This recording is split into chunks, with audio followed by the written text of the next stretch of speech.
Yes, so we were discussing about which is better, real GDP और nominal GDP. तो जैसे मैंने explain किया, रियल जीडीपी इज बेटर क्योंकि इस ईयर को हम लोग बेस ईयर ले लेते हैं। जीडीपी, रियल जीडीपी में हम क्या ले लेते हैं, we take it as a base year. Okay, तो इन्फ्लेशन मान लो किसी किसी साल में बहुत ज्यादा हो जाती है, जिससे गुड्स के प्राइसेस क्या हो जाएंगे, बहुत ज्यादा इंक्रीज हो जाएंगे। जैसे इस वाले एग्जाम्पल में 5 रुपीज से देखो, यहाँ पे 5 रुपीज है और यहाँ पे 10 रुपीज है, और मान लो प्राइस कभी कभार 20 भी हो सकता है। ऐसा भी तो हो सकता है कि प्राइस 20 हो गया। तो अगर मान लो यहाँ पे देखो प्राइस बढ़ गया, यहाँ पे आपको लगेगा कि जीडीपी 10 लाख है और यहाँ पे जीडीपी हमारा सिर्फ कितना है, 5 लाख है। इस मीन्स इसका मतलब ये लगेगा कि जहां पे जीडीपी ज्यादा है वो ज्यादा अच्छा हुआ, नहीं, but this is not correct. ठीक है, ओवरऑल जीडीपी तो इन दोनों में से अगर हम देखेंगे, इन दोनों में से ओवरऑल जीडीपी तो हमारा इंक्रीज हो गया है, मानते हैं, but what is the reason behind कि गुड्स के प्राइसेस भी इंक्रीज हो गए। देखो यहाँ पे गुड्स का प्राइस था 5 रुपीज और यहाँ पे प्राइस है 10 रुपीज। प्राइस 5 से 10 हो गया, जो कि हमारी इकोनॉमी के लिए अच्छा नहीं है। गुड्स की प्राइस हमेशा कैसी होनी चाहिए, हमेशा कांस्टेंट होनी चाहिए, बट यहाँ पे इंक्रीज क्या होना चाहिए, प्राइस इंक्रीज के बदले इंक्रीज होना चाहिए हमारा आउटपुट। मतलब यहाँ पे दोनों भी जगह देखो, हमने आउटपुट सिर्फ 1 लाख यूनिट्स प्रोड्यूस किया है, लेकिन दोनों भी जगह क्या हो गया, प्राइस में डिफरेंस आ रहा है। So which is not good for our economy. But increase क्या होना चाहिए, हमेशा याद रखो, आउटपुट हमेशा इंक्रीज होना चाहिए।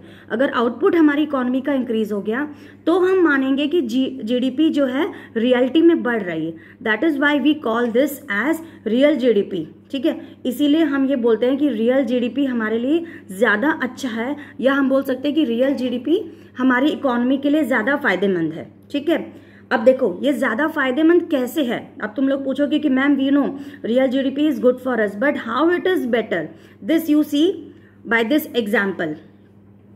जैसे अगर मान लो मैं एक एग्जाम्पल आप लोगों को दे रही हूं कि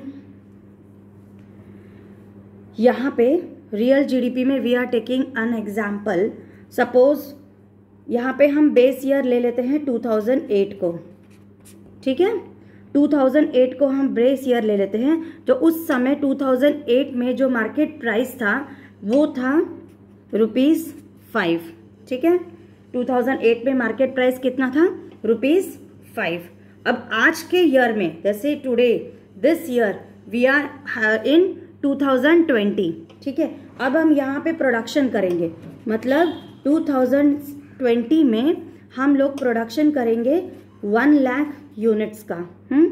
1 लाख यूनिट्स का प्राइस हम ले रहे हैं बेस ईयर, मतलब इंटू 5 कर दो, तो हमारा जीडीपी कितना हो गया, 5 लाख रुपीज हो गया। ठीक है, यहां तक समझ में आ गया। हमारा जीडीपी कितना हो गया, 5 लाख रुपीज। क्यों हो गया, क्योंकि हमने रियल जीडीपी में बेस ईयर लिया था 2008 और बेस ईयर में हमारी प्राइस थी ₹5। तो अगर 2020 में हम प्रोडक्शन करेंगे 1 लाख यूनिट्स, लेकिन प्राइस लेंगे बेस ईयर की, तो हमारा जीडीपी कितना हो जाएगा, 5 लाख रुपीज। अगर मान लो नेक्स्ट ईयर मतलब हम लोग प्रोडक्शन करते हैं 2021 में। ठीक है, 2021 में हमने हमारा प्रोडक्शन इंक्रीज कर दिया, 1 लाख के बदले 1,50,000 हमने अपना यूनिट्स के प्रोडक्शन किए, बट उस समय भी हम प्राइस लेंगे बेस ईयर की, यानी 2008 की। तो अगर हम 1.5 लाख यूनिट्स प्रोड्यूस कर रहे हैं तो हम प्राइस पकड़ेंगे बेस ईयर, तो हमारा जीडीपी कितना आ जाएगा, 7,50,000। ठीक है, देखो फिर से 2020 में हमने 1 लाख यूनिट्स प्रोड्यूस किया, प्राइस लिया 5, तो हमारा जीडीपी कितना हो गया, 5 lakh rupees. Next in the year 2021 we did the production, मतलब हमने अपना आउटपुट इंक्रीज करना है, तो हमारा प्रोडक्शन हमने इंक्रीज कर दिया। प्रोडक्शन कितना हो गया, 1,50,000 का। तो 1,50,000 का जब हमने प्रोडक्शन किया है, बट प्राइस हमारी सेम है बेस ईयर की, तो हमारा जीडीपी कितना हो गया, देखो यहाँ पे 7,50,000। So our GDP over year is how much, 7,50,000। अगर हम ओवरऑल देखेंगे तो जीडीपी सबसे अच्छा किस साल का है, तुम लोग बताओ। ये देखो, अगर हम ओवरऑल देखें तो जीडीपी सबसे अच्छा किस साल का है, 2000, ध्यान से देखो, जीडीपी सबसे अच्छा किसका है, 2021 का, लेकिन प्राइस सेम है। देखो जीडीपी 2021 का सबसे अच्छा है, क्योंकि हमने यहाँ पे क्या इंक्रीज किया है, हमने यहाँ पे आउटपुट इंक्रीज किया, मतलब हमने यहाँ पे क्या कर दिया है, प्रोडक्शन को बढ़ा दिया है। ठीक है, तो सबसे अच्छा अगर हम देखें ओवरऑल तो जीडीपी सबसे अच्छा कौन से ईयर का है, 2021 का, क्योंकि प्राइस यहाँ पे कांस्टेंट था, price was same over here, output खाली इंक्रीज हो गया, ठीक है। तो रियल तो यही हुआ ना students, real is this only, मतलब क्या हुआ कि आउटपुट बढ़ने की वजह से हमारा आउटपुट बढ़ गया है। देखो रियल तो यही हुआ क्योंकि आउटपुट हमारा यहाँ पे इंक्रीज हो गया है, तो आउटपुट बढ़ने की वजह से हमारा जीडीपी इंक्रीज हो गया है। So which is a best indicator for us, जो हमारी इकोनॉमी के लिए सबसे अच्छा है। आउटपुट बढ़ने की वजह से हमारा जीडीपी इंक्रीज हो गया है, which is very good for our economy, getting it. So this is the best indicator for us. Price की वजह से अगर हमारा जीडीपी नहीं बढ़ा, ठीक है, यहाँ पे हमें ये देखना है प्राइस की वजह से हमारा जीडीपी नहीं बढ़ाना है। अर्लियर वाले एग्जाम्पल में मैंने आपको बताया था, देखो इन दोनों एग्जाम्पल में हमने 10 लाख का प्रोडक्शन किया, बट दोनों में हमारे प्राइस डिफरेंस थे। यहाँ पे प्राइस 5 रुपीज़ था, यहाँ पे करंट ईयर में प्राइस 10 था। तो प्राइस के बढ़ने से हमारा जो अगर जीडीपी बढ़ता है वो अच्छा नहीं है, that is not good for our economy. मतलब प्राइस कांस्टेंट रहे, हमारा आउटपुट बढ़ता जाए, तो हम मानेंगे कि यस हमारा जीडीपी वाकई में बढ़ रहा है। Getting it? I hope this much part is very much clear to you, everyone. So this is one reason कि GDP helps in determining the effect of increased production of goods and services as it is affected by what? As it is affected by the change in physical output only. This is the physical output. That's why we say that it is increasing in the change in physical output. ठीक है, अब ये देखो next आता है हमारा nominal GDP. Nominal GDP can increase even without any increase in physical. ये देखो ध्यान से सुनो, nominal GDP can increase even without any increase in physical output as it is affected by change in prices also. मतलब यहाँ पे क्या होता है, प्राइस के वजह से भी चेंज हो जाता है। देखो ये ऊपर वाले एग्जाम्पल में देख लो आप लोग, यहाँ पे रियल जीडीपी में क्या हो रहा था, प्रोडक्शन इंक्रीज हो रहा था, ठीक है, लेकिन नॉमिनल जीडीपी में क्या होता है, नॉमिनल जीडीपी भी बढ़ जाता है, लेकिन नॉमिनल जीडीपी में प्राइस बढ़ जाता है, जो कि हमारी इकोनॉमी के लिए अच्छा नहीं है। हमारा आउटपुट में कोई चेंज नहीं आता है। ये देखो फर्स्ट वाला एग्जाम्पल, नॉमिनल जीडीपी में प्राइस इंक्रीज हो रहा है, आउटपुट इंक्रीज हो रहा है क्या, नहीं। सो इसीलिए हम बोल सकते हैं कि nominal GDP is not good और real GDP is good for our economy. इसका भी मैं आपको एक एग्जाम्पल देके एक्सप्लेन कर दे रही हूँ। देखो नॉमिनल जीडीपी कैसे हमारी इकोनॉमी के लिए अच्छा नहीं है। देखो एग्जाम्पल, मान लो 2020 में, ठीक है, फिर से हम 1 लाख यूनिट्स का प्रोडक्शन कर रहे हैं, बट यहाँ पे हमारा प्राइस कितना है, प्राइस हो गया उस समय है ₹10। तो 10 रुपीज़ के हिसाब से हमारा जीडीपी कितना हो गया, 10 लाख, ठीक है। 2020 में हमारा जीडीपी कितना हो गया है, ₹10 लाख। अब 2021 की अगर हम बात करते हैं तो फिर से हमने प्रोडक्शन इंक्रीज नहीं किया।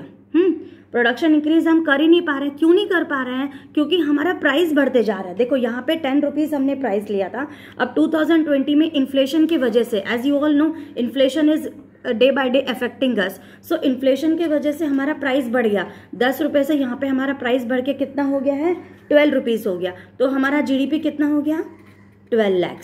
अब देखने में तो आप लोगों को लगेगा wow this years GDP is very good, मतलब 2021 में आपको लगेगा कि जीडीपी हमारा 12 लाख हो गया, हमारी इकोनॉमी का जीडीपी कितना हो गया, 12 लाख। बट कि एज कंपेयर टू 2020 में हमारा जीडीपी सिर्फ 10 लाख था। तो कौन सा तुम्हारा, अब तुम सोचो कि yes 2021 is better.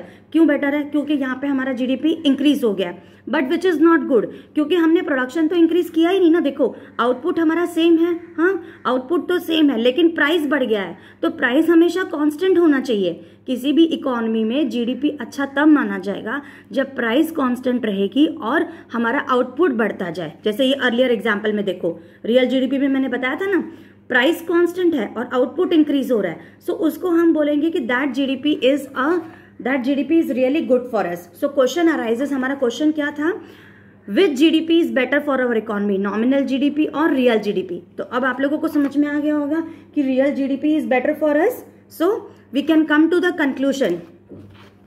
You can say no, conclusion हमारा क्या निकलेगा, real GDP is better than nominal GDP. Why real GDP is better? Because it truly reflects the growth of an economy.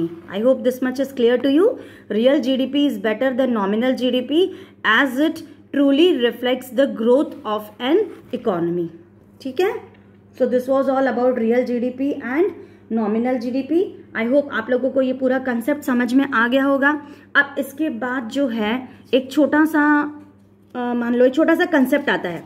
एक छोटा कंसेप्ट ये आता है कि जीडीपी डिफ्लेटर. जीडीपी डिफ्लेटर को we also call it as what, price index. Price index मतलब क्या, अगर हमें कभी भी जीडीपी डिफ्लेटर निकालना है तो उसका एक फॉर्मूला है. क्या फॉर्मूला है? Nominal GDP upon real GDP into 100. Okay, ये एक छोटा सा एक थियोरेटिकल कंसेप्ट है जो कि आप लोगों को बस समझ लेना है. इसमें कोई बहुत ज़्यादा ऐसा मुश्किल वाला काम नहीं है. इसका मैं एक छोटा सा एक ही एग्जाम्पल बस देके आपको समझा रही हूँ. जैसे एग्जाम्पल ले लो कि नॉमिनल जीडीपी हमारे पास मान लो दिया हुआ है 15,000. ठीक है, nominal GDP is given as 15,000. ये गिवन है हमारे पास क्वेश्चन में. ठीक है, और क्वेश्चन में ये भी दिया हुआ है कि रियल जीडीपी तुम्हारा कितना है, ₹12,000. हो गया. Then what you have to do, you have to calculate GDP deflator. So what is the formula? very very simple, nominal upon real कर दो. 15,000 upon 12,000 into 100 which is equal to how much? ₹125. ठीक है, this is known as what? Price index or GDP deflator. See, in this example you can also convert students nominal GDP into real GDP with the help of GDP deflator. In that case real GDP का क्या formula होगा? Nominal GDP upon, see it's given in your book. In that case formula is nominal GDP upon GDP deflator into 100. Like GDP deflator, you can also estimate GNP deflator also. GNP deflator, what is the formula? Nominal GNP upon real GNP into 100, this is a very simple topic and it is purely theoretical. You yourself can go through and read this.